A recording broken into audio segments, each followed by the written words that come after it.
What if the only part of your car that ever touches the road, the tire, was also its most overlooked masterpiece of engineering? Tires are often called the soul of movement. Without them, even the most powerful engine is useless. Each year, the world produces 2.5 billion tires, nearly 7 times the population of the United States, fueling an industry worth more than $320 billion. Behind that number lies a story of design, precision, and endurance before a single layer of rubber is laid. Engineers model every detail in the digital world. Cross-sectional shape, ply structure, tread pattern, and compound composition are tested virtually, ensuring that whether the tire belongs to a Formula One car or a family sedan, it will balance grip, durability, load, and noise. Then comes the raw material. Natural latex tapped drop by drop from tropical trees, blended with synthetic polymers born in petrochemical labs. Over 30 ingredients are mixed under heat and pressure. Carbon black giving the familiar deep color, sulfur and oils tuning flexibility and strength. This compound is flattened, reinforced with steel and fabric, assembled with robotic precision, and cured in molds hotter than volcanic rock. Finally, each tire faces rigorous inspection before meeting the road and later. The challenge of recycling billions more that come to the end of their journey. A simple black ring, yet the foundation of every mile we travel. What if every tire you see on the road, whether on a race car or a family sedan, was already perfected long before a single drop of rubber touched the factory floor? The journey begins in the digital realm, where engineers sculpt the tire's future with mathematical precision. Using advanced software, they design the cross-sectional shape, the internal ply structure, and the tread pattern, the intricate grooves that will one day grip wet asphalt or carve through sharp corners at 200 miles per hour. Each parameter is calculated, tested, and refined in simulations that compress years of real-world wear into hours of virtual analysis. Durability, grip, noise, rolling resistance, and heat dispersion are not left to chance. Every type of tire, from the heavy-duty giants that support freight trucks to the sleek performance tires of Formula One, requires its own unique recipe. Engineers must orchestrate a delicate balance. A tread aggressive enough to grip, yet efficient enough to last tens of thousands of miles. Only after these invisible battles are won in the digital space does the design move to production. Here, the blueprint becomes a roadmap for raw latex, synthetic polymers, steel, and fabric materials that will be layered and transformed into the tire's physical form before rubber ever meets steel. The soul of movement is born in code. What if the strength of every tire, the grip that holds a car steady at 200 miles per hour, began with a single drop of milky sap falling from the bark of a tree? Deep in tropical plantations, skilled workers score rubber trees with precise cuts. Too shallow, and the latex won't flow. Too deep, and the tree may die within weeks, drop by drop. The fragile white liquid collects in small cups, a rhythm as old as agriculture itself.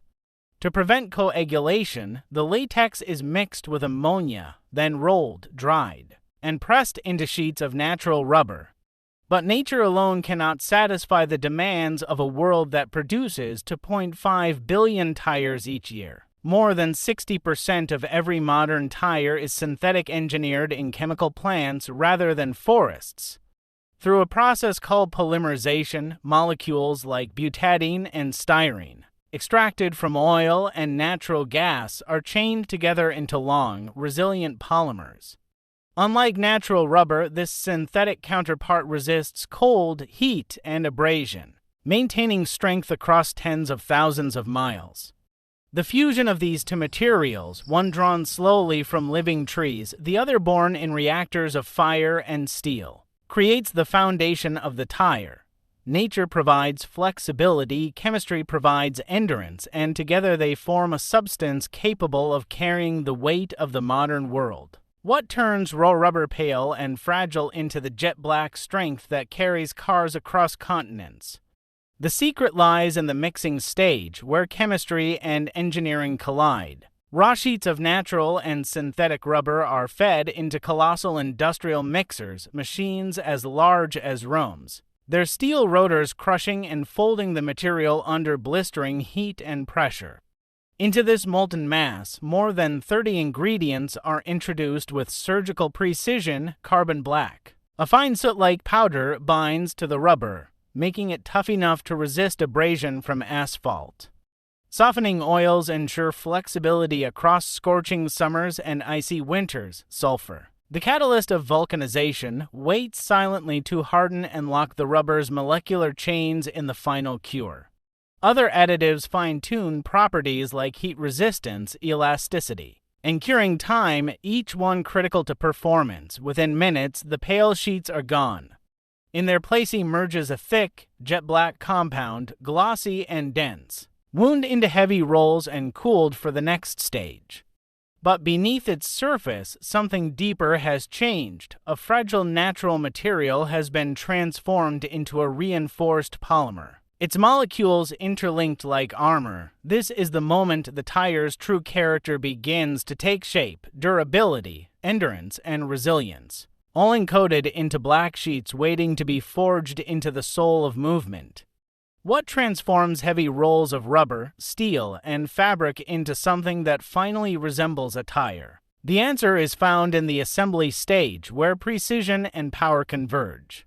On a massive rotating metal drum, the process begins. Automated arms place each layer with flawless accuracy and airtight inner liner, sheets of reinforced fabric, and belts of ultrafine steel wires. Every rotation is monitored by force sensors and industrial cameras, ensuring tolerances within 1/10 of a millimeter. A wrinkle, a bubble, a misalignment could mean failure at 70 miles per hour. One by one, the layers stack and bond, forming a soft, cylindrical shell. Then comes the first true transformation. Compressed air rushes inside, inflating the structure like lungs filling with breath. The raw body expands, stretching into the dimensions programmed by engineers, its surface scanned in real time for even the slightest imperfection. In just seconds, the shapeless materials become a unified form of a green tire. It looks unfinished, its surface smooth and featureless, but the essential framework is complete. This stage is where the tire takes its first breath of life, a fragile promise of the strength and endurance it will soon embody. From here, the raw shell will face fire, pressure, and the molding of its tread trials that will turn potential into performance. What transforms a fragile, unfinished shell into a tire strong enough to grip asphalt at highway speeds? The answer is fire, pressure, and precision combined in the process called vulcanization. The raw green tire is placed into a massive to-piece steel mold, sealed tight like a giant waffle iron. Inside, every curve and groove of the tread pattern is etched in negative. Waiting to be pressed into the rubber, the mold is heated to 160 to 180 degrees Celsius, while a flexible bladder inside the tire inflates with compressed air or superheated fluid. Under this immense pressure, the soft rubber expands outward, forced into every tiny groove of the mold. Over the next 10 to 15 minutes, chemistry takes over. Sulfur atoms bond with polymer chains in the rubber, locking them into place. The transformation is profound. Rubber that was once pliable and weak becomes elastic, durable, and heat-resistant, capable of surviving tens of thousands of miles.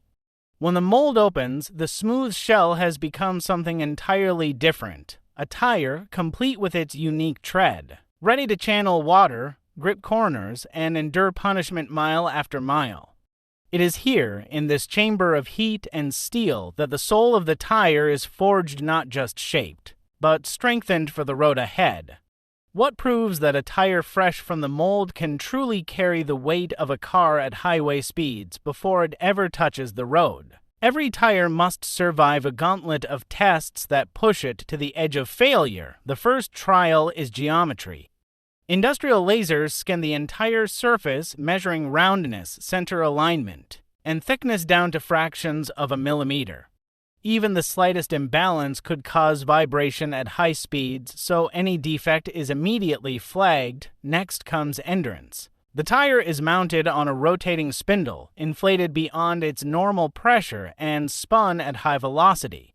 Here, machines listen for leaks, watch for deformations, and simulate the brutal forces of real driving conditions. If the structure falters, the tire is discarded.